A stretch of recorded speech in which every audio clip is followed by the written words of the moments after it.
बहरे बैठल रोवई बेटी के बाबा, अरे माई अंगनवा के बिचरे ललनवा, अरे माई अंगनवा के बिचरे ललनवा।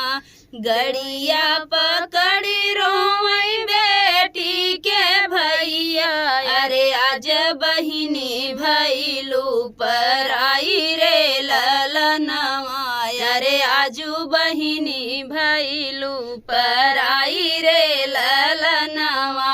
जावऊ न भैया मम्मी के समझावऊ, अरे बाबा के लिहा संभाल रे ललनवा, अरे बाबा के लिहा संभाली रे ललनवा।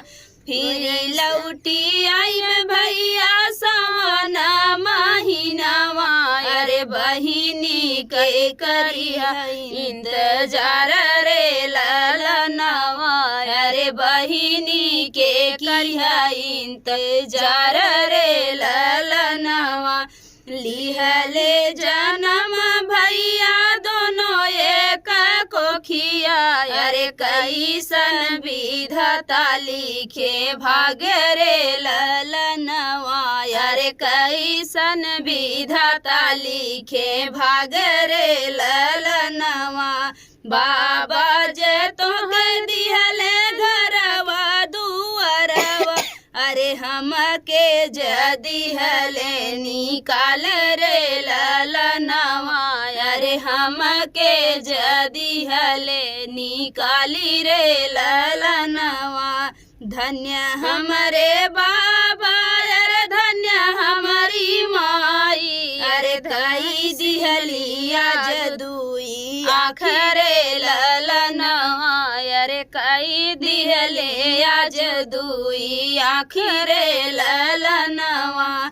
जेही दिन बहिनी हो तोहरा जन्म भैर, वही दिन भैलू पर आई रे ललनवा, अरे वही दिन भैलू पर आई रे ललनवा। जत बाटू बहिनी हो तू ही दूर देसवा, अरे कई दिहलू घरवा, अरे सुन रे ललनवा, अरे कई दिहू घर सुन सान रे ललनवा। तो फ्रेंड बेटी विवाह गीत था, आप लोगों को कैसा लगा कमेंट बॉक्स में बताइएगा। और उर्मिला मौर्य के चैनल को ज़्यादा से ज़्यादा सपोर्ट करिएगा फ्रेंड। बहुत बहुत धन्यवाद आप सबका।